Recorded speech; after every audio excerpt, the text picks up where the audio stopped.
Hi, Vivi! Kumusta? Kumusta? Pwede bang malaman yung full name mo and how long have you been here in Glasgow? My name is Lily Balongay. Dumating ako dito in 2020. That's the peak of pandemic. So yun, nabigyan kami ng blessing from God. So ginab namin yung opportunity na to na mapunta dito. How's your work dito sa Glasgow? So hindi ka naman nai-stress sa trabaho mo? Sometimes, kasi we've been dealing with patients, yung mga concerns nila, yung mga medical histories nila. How do you cope with that? Magbabanding kami every weekend. We make sure na lalabas kami every weekend. Aside sa work-related stress, yung may malungkot dito, away from family, kasi kami lang. MX3 capsule, ano yung naging effect sa health mo? Nagpa-check ako sa doctor kasi nga nag-worry ako may lump ako dito. Pero hindi naman siya nothing serious. So nalaman ng family ko sa Pilipinas, pinadalhan niya ako sa Dubai, which is okay naman, naging okay. So naging ko na siya, yung parang nakasanayan na every time, lalo pag umuwi ako ng Pilipinas, I make sure na may dala kasi gusto ko yung husband ko uminom din. Ako yung tao na talagang i-invest more doon sa mga health supplements. MX3, dito ako believe.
Na tawanan at kulitan, huwag mong sabihin radyo, sabihin mo number 1 Energy. Ay, Pangga! Huwag mo sabihin radyo. Sabihin mo energy. Sa bahay, opisina, kotse, taxi at jeep. What? Tricycle, FX, bus na masigip.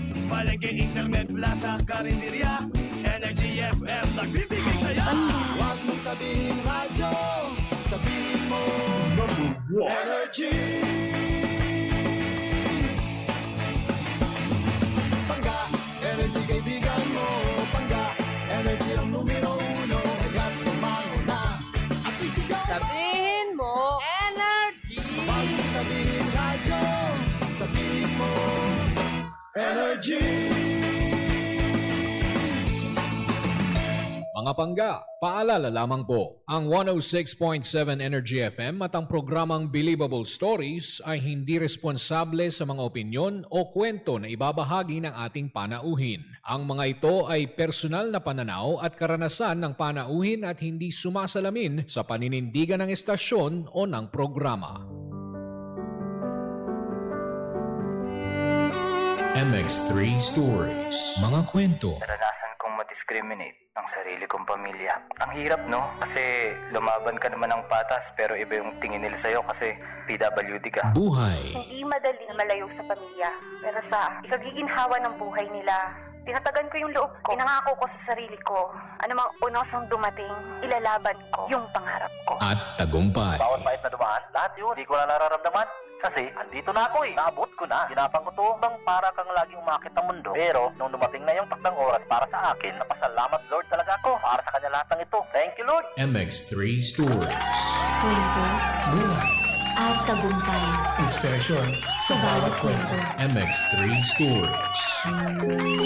Mga pangga, sa programang ito walang format. Ang success, Walang formula. kanya-kanyang diskarte. Kanya-kanyang tirada. Simula at pangarap. Maaga niyang naranasan ng bigat ng responsibilidad na maghiwalay ang kanyang mga magulang. Dahil dito, kinailangan niyang ihinto ang pag-aaral sa kolehiyo upang tumulong sa pamilya. Sa kabila nito, hindi niya binitawan ang pangarap na maging isang broadcaster at makapagtapos ng pag-aaral. Pagsubok at pagbangon. Dumating ang panahon na binalot siya ng insecurities habang ang iba ay nakapagtapos na at siya ay naiwan. Nag-asawa siya sa murang edad at naging ina. Tila lalong naisantabi ang sariling pangarap. Sa gitna ng pagiging ina at asawa ng isang pastor, pinili niyang bumangon. Pinagsabay ang pag-aaral, pamilya at pananampalataya. Naniniwalang walang pangarap ang huli para sa taong patuloy na lumalaban. Gabay at pundasyon. Ngayon, halos isang dekada na siya sa freelancing. Isang operations director sa isang UK-based agency at katuwang ng iba't ibang international clients. Mula sa pangarap na muntik nang mawala, siya ngayon ay patunay na may bagong simula para sa bawat taong may tapang at tiwala sa Diyos. Ipinagmamalaki niyang hindi ang titulo, kundi ang biyaya na nasa kabila ng lahat, hindi siya pinabayaan ng Panginoon. Sandigang banal na salita. Ang kanyang pinaniniwalaang salita ay, "My grace is sufficient for thee, for my strength is made perfect in weakness." Mga pangga, sa pangarap na naantala, biyaya ng Panginoon ang nagpaalala. Mga kasama natin ngayon, si Cheryl Pios. Magandang hapon and welcome to the show! Hello everyone. Good afternoon po. Thanks. Nilalamig. Kamusta po? Kamusta ka? Okay naman po. Very excited na Oo. makapag-share ng story ngayon and of course, ma-share natin din yung biyaya, no, ng Totoo. Panginoon sa bawat isa, which is kailangan natin napapanahon. Sa Totoo. mga nangyayari ngayon, no? Grabe. Yes. Kanina nga nakachikahan ko siya Oo, partner. Ang dami na namin na pag-usapan. Parang kulang lang na interview na natin siya Oo, tapos eh. uwi na lang si Madam eh, no? Diba? Anyway, sige, medyo eto yung storya mga pangga. Yung mga nakatutok po sa atin dyan sa radyo, tama po yung pinapakinggan nyo. Ito po ang Energy FM at yung mga nakikinig sa atin sa Facebook Live, nanonood at sa TikTok, eto na, kasama na natin si Cheryl. So eto, pag-usapan po natin, maaga pala naghiwalay ang iyong magulang. Yes po. Ilan taong ka nun? 16? 16. So may may isip, malaki-laki na rin. Nasa Yes. wasong pag-iisip na. Oo. Fourth year high school. Nako.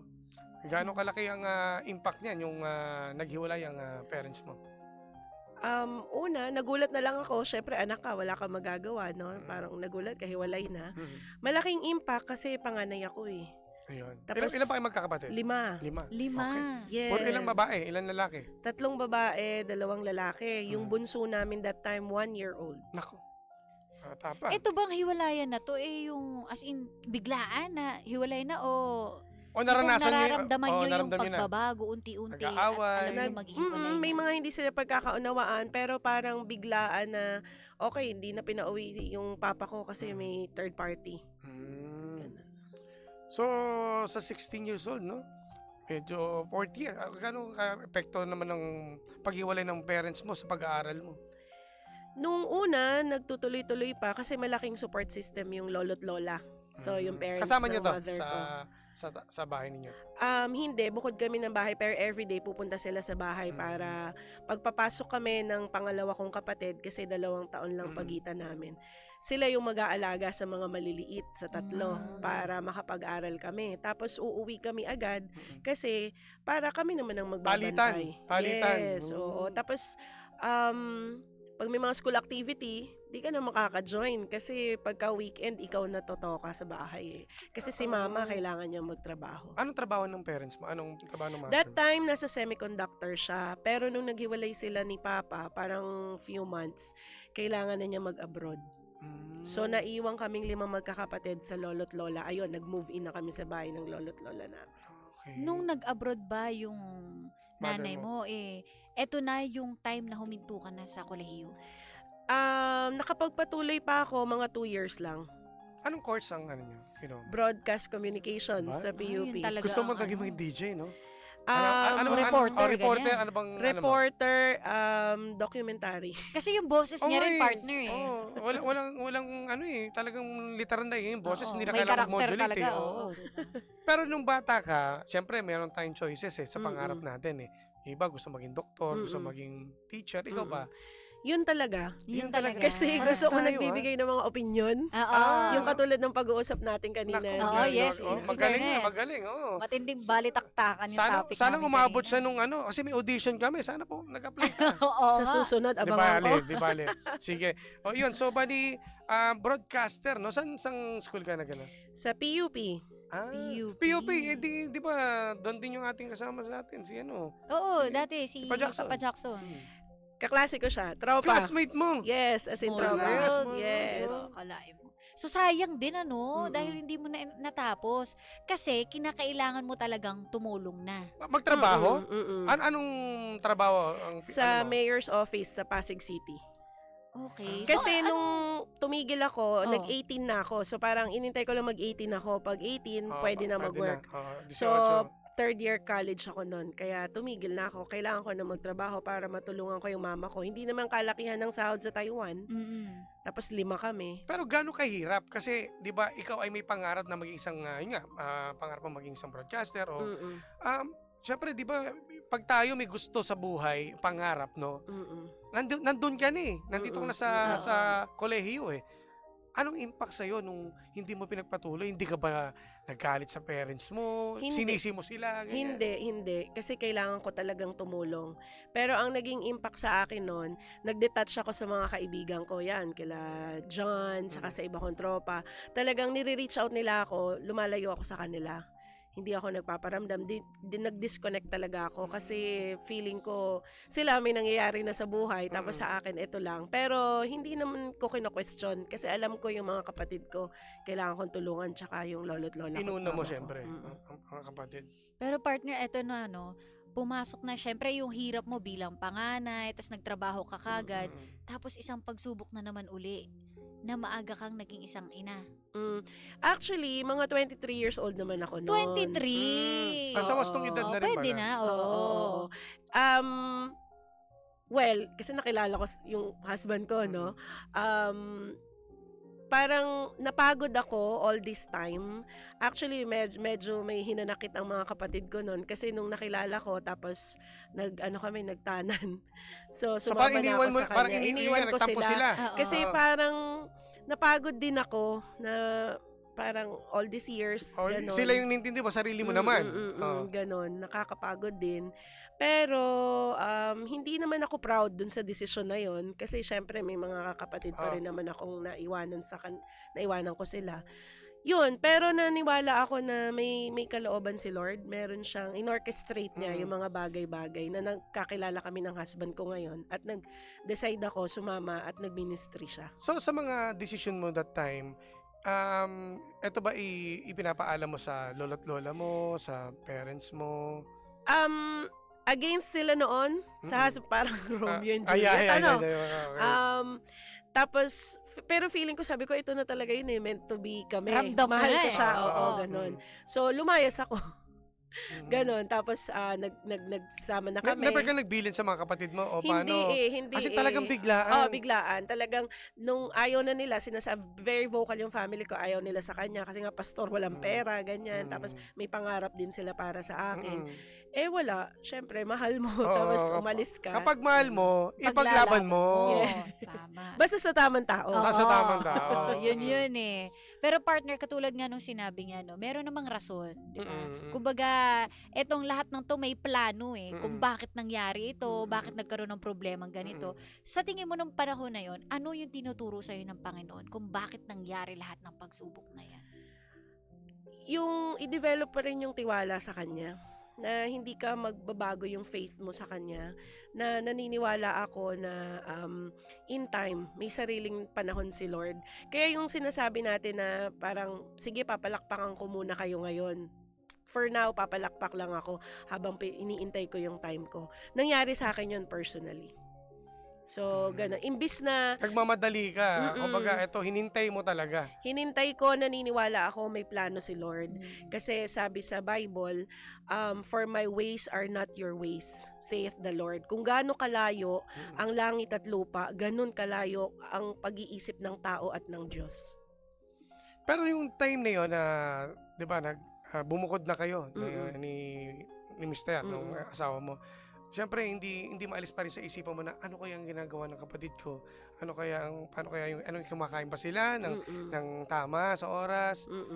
Yes, oo. Tapos yung lola ko, kasi mahal na mahal ako nun, hinanap niya ako kasi nagpunta kami sa Negros eh. Ang Taga-Layo. layo. Doon kami kinasal, pero hinanap nila ako. Tapos before ako manganak sa panganay namin, pinabalik na nila ako dito sa Manila. At nag-reconcile kami. So, tinanggap nila kami, nagpapasalamat ako sa family ko. Tinanggap nila kami kasama yung asawa ko. At hanggang ngayon, okay kami. So, ayun. Diba? Kumbaga, meron talagang rainbow eh. Pagkatapos ng ulan, no? May mga, syempre, hindi madali ang bumukod, no? May mga pagsubok ka ba na, alam mo yun, na talagang parang gusto mo na sumuko? Na tama ba yung desisyon ko na talagang umalis pa ako sa poder ng mga magulang ko, sa pamilya ko? Yes. Ito siguro yung mga malalapit sa amin. Narinig na tong kwento na to, pero para sa buong Pilipinas ngayon. Share natin. Sa buong mundo na to. Sa buong mundo din. Sa Negros, kasi Manila girl, punta ng Negros. Hindi ako nagsisi, never, kasi ramdam ko na sa tamang tao ako, ginagawa ko yung tama, may church kasi kaming hinahawakan doon. Pero ang pinaka tumatak sa akin is 10 piso na lang pera namin. Ayan, Wala kaming hapunan, pero may bahaw. Tapos may uso doon yung parang pares noon pero paklay kung tawagin sa Bisaya. Wala kaming, 10 piso na lang eh. Bumili kami, 5 piso, pwede doon, pero sabaw, walang laman. Sinabi namin, Pupus pala sa kanin, no? oo. Tapos, pabili po 5 pisong sabaw para sa aso namin. So itinago mo na para Kayo yung kakain. Oo, oo. dahil nahihiya ka that time. Kasi, para, syempre nakakaya 5 piso sabaw. Ba't ka ito lang? Magkasama kami noon ng husband ko bumili. 10 piso yun. Meron ako monthly period noon. So, yung 5 piso, ibibili ko pa ng napkin. So, ganun yun. Tapos, naglalakad na kami pa uwi. Literal, hindi ito basta kwento lang. Muntikan pang kunin ng aso kasi winawagayway ng asawa ko yung plastic habang So, naglalakad hinahabol kami. ng aso. Yes, tatakmain. muntikan na. So, pero, again, walang regrets. Kasi nakikita ko na kung yung ganong sitwasyon, doon nag-uumapaw yung biyaya ng Panginoon pa din. Babalik at babalik pa rin talaga ako sa biyaya ng Panginoon na, Lord, salamat, nakakakain pa rin ako, nakatapos kami ng hapunan, kahit sa paraang ganito. Na never mo kinwestiyon ng ating Panginoon na ito yung buhay ba na Never. binigay sa amin? Never. Totoo po yun with my whole heart. Talagang hindi po ako nagtanong sa Panginoon. Kaya whether ano man yung hirap ng buhay, nagtitiwala ako may kalooban ng Panginoon. So, kung meron pong blessing, sabi ni DJ Sheena, rainbow, yun yung na-pass on ko sa aking mga anak ngayon. Talagang kung hindi po ako napunta sa sitwasyon na yon, hindi ko maituturo yung totoong lesson ng buhay sa mga anak ko. At hindi ka rin matututo. Yes, Kasi mas, kumbaga na-experience mo eh. Totoo. Yun kasi yun, partner, no? Kumbaga mas makulay ang iyong kwento kapag ikaw mismo yung nakaranas ng hirap. Totoo yan. Diba? At saka, partner, ang maganda rito, no, nung binabasa ko ngayong istorya, ngayon, ang successful na nung freelancing, na negosyo. Kwentuhan mo kami tungkol dito. Paano nagsimula at sino naghikayat sa'yo? Well, hindi nga po ako nakatapos sa PUP, no, traditional. Pero nagkaroon ng opportunity na nalaman ko, PUP Open University. So sabi ko, ay, eto na. Bali, 2 na anak ko nun. So eto na, makakapagtapos ako. So nag-enroll ako sa PUP Open University, Broadcast Communication pa din. Tinuloy pa rin. Tinuloy ko, so sabi ko, medyo okay na yung mga anak ko, ako naman, pwede nang mag-aral ako. Nagpaalam ako sa husband ko, na baka pwedeng ituloy ko naman, kasi naalagaan ko na yung mga anak ko eh. Yung panganay ko po kasi, hinomeschool ko yon, grade 1 to grade 6. Very hands-on ako na mom. Tapos nung na-establish na sila, sabi ko, ako naman, pwede na ako mag-aral. Nagpaalam ako sa husband ko, pinayagan niya ako. And then dun sa PUP Open University, nagsubok ako mag-BPO. Kasi BPO yung mga classmate ko eh. Kaya lang sabi ko, hindi ko kayang iwanan yung anak ko. Iwanan ko tuwing gabi. May oras. Baligtad ang oras eh. Tapos may nagsabi sa akin, Mami, ba't ayaw mong itry ang pag-VA? Sabi ko, okay. Tapos ni-research ko na. Yan, tuloy-tuloy na yon. Hanggang sa, nagsubok ako mag-apply and pinalad, binigyan ng Panginoon ng work. Nagsimula ako sa US client, tapos sa UK client. Nagsimula ako sa mababa, ordinaryong trabaho. Kasi ang goal ko lang, magtrabaho, makatulong sa husband ko, mag-provide for the family. Kasi mas mabilis ang pag-abot sa pangarap pag dalawa kayo nagtutulungan. Tama yan. Yung VA po ito ay virtual assistant. Yan mga pangga ha. At napapanood ngayon to eh. Oo, totoo. Work from home. Oo. Yan, gusto ng mga tao yan eh. Tsaka umayon, kasi nga, syempre kapag nanay ka, gusto mo rin nasa Yes. bahay ka. Natututukan mo yung mga bata pa rin kahit papaano. Yes, tipong nagtatrabaho ako, tapos katabi ko lang yung anak kong bunso, tinuturuan ko siya ng mga assignments niya. So talagang, yun yung multitasking pala to siya. Oo. Yes po, literal. Talagang, yun yung sinabi ko na, sa tatamang panahon, ibibigay po ng Panginoon.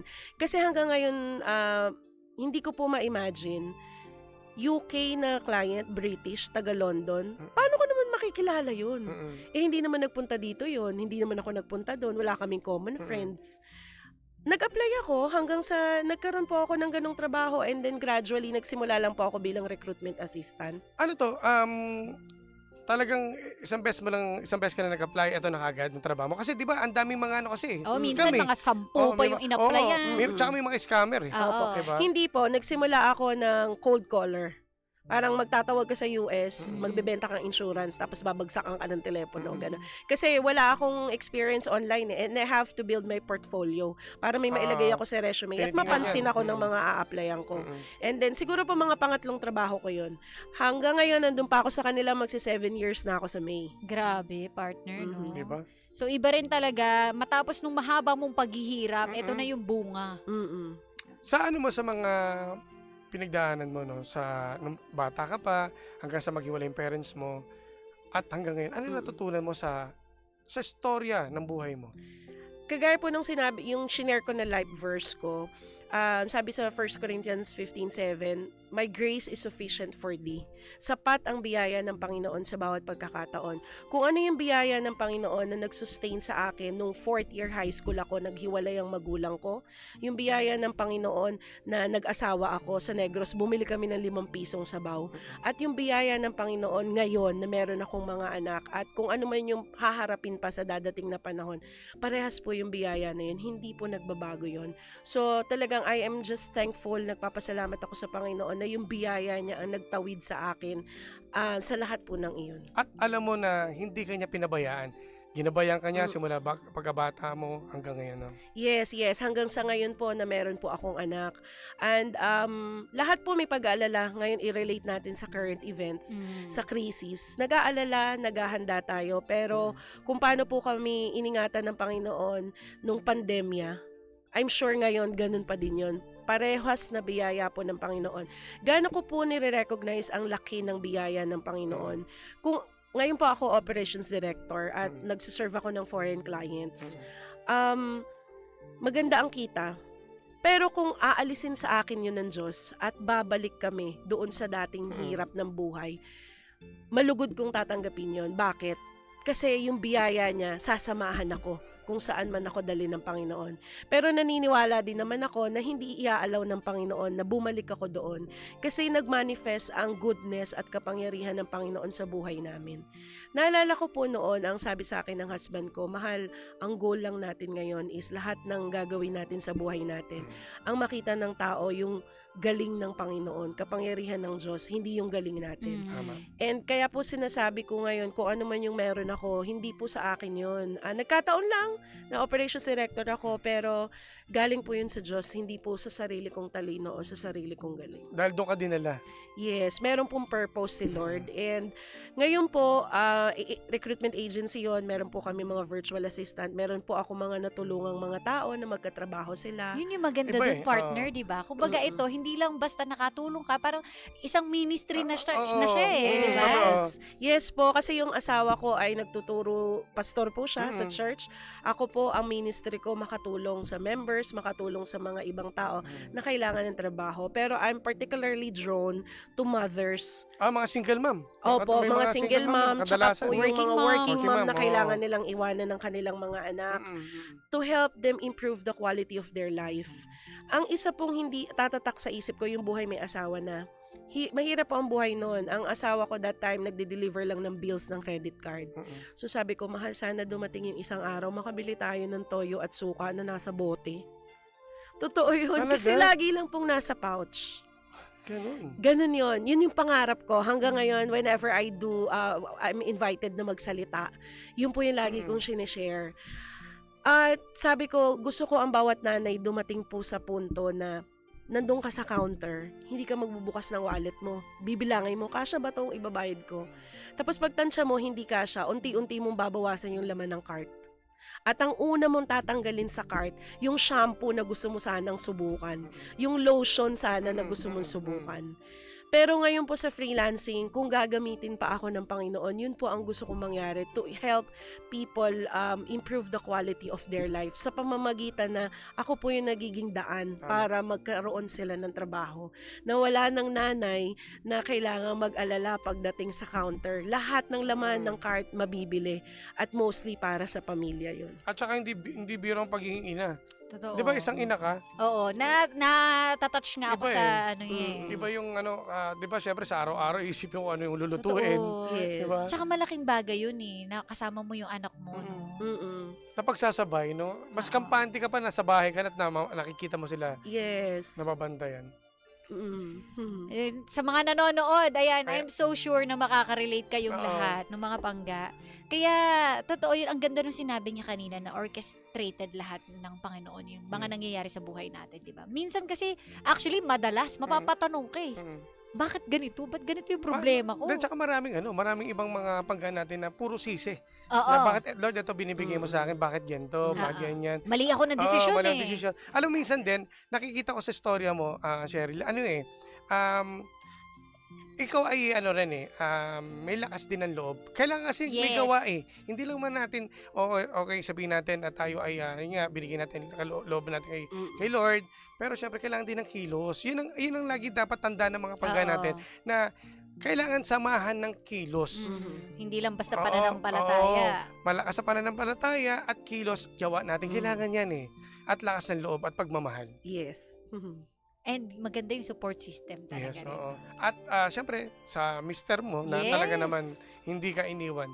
Yes. Talagang, alam mo yun, hindi kayo nahiya, no? Kumbaga, kahit na makain pa ng aso yan, okay lang, kaigin natin yan, di ba? Parang, hindi importante yung, yung kayamanan, yung pera. Ang importante dito, kung gaano kalalim yung pagmamahalan ninyo. At Yes. lalim ng pagmamahal niyo sa Diyos. Tama.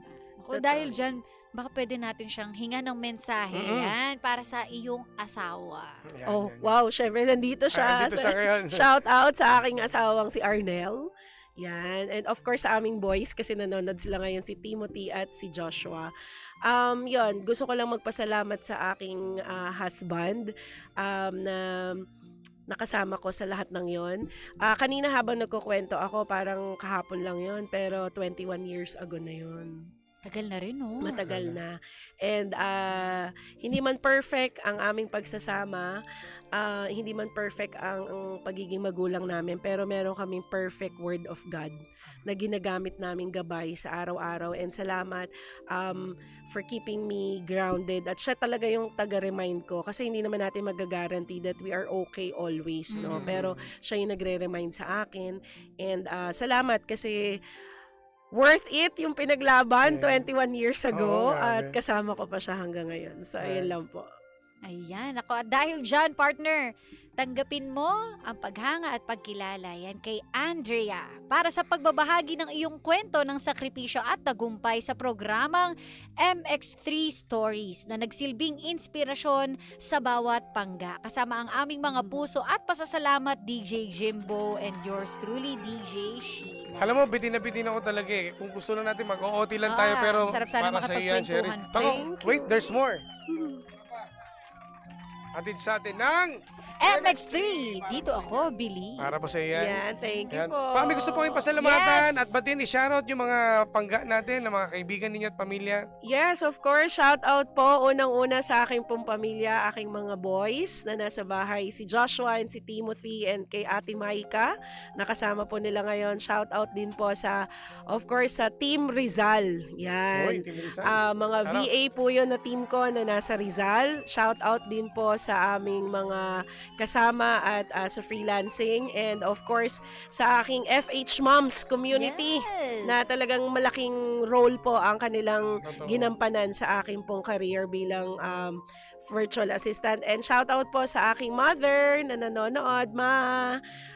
Shout out sa iyo, and thank you for all your sacrifices. Yan. Baka meron kayong Facebook page Oo. na gusto mong i-promote. Yes po, meron po kaming page mag-asawa, VA Couple. Kasi po VA din ang aking husband, and we try to create content na makakapag-educate po sa mga mag-asawa na gusto ring tahakin ng parehas na landas na work po namin. And maging inspirasyon, meron din po kami mga practical things na pinag-uusapan doon. So follow nyo po kami, VA Couple. And Sa Facebook po ito, no? sa Facebook ayan, po. Ayan na, VA Couple. Couple. Wow. Yes po. Maraming Salamat salamat sa iyong kwento. At nako, sa mga panggapo natin, sana ay meron kayong napulot na panibago na namang aral sa buhay. Totoo yan. At talagang, alam mo, naniniwala ako, partner, no? Sa buhay ng tao, no? Importante yung na-experience mo yung hirap eh. Tama. At ang bandang huli, dito naman masasabi sa kanila na kaya mo, kaya mong umusad. Walang shortcut. Walang shortcut. Basta maging totoo ka lang. At syempre, matinding pananampalataya sa Panginoon. Tama. Alright, maraming salamat. Nako, mga pangga. Diba, sabi ko sa inyo sa programang ito, walang format ang success. Walang formula. Kanya-kanyang diskarte. Kanya-kanyang tirada. Muli po ako po inyong Jim Bulabog na Jim Bulisis DJ. Ako po si Jimbo. At ako naman ang nag-iisang pabebot na si Sheena. Ito po ang MX3 Stories. Hatid sa atin ng MX3. Dito ako believe. At ito ang 106.7 Energy FM. Panggawag mong sabihing radyo. Sabihin mo, Energy!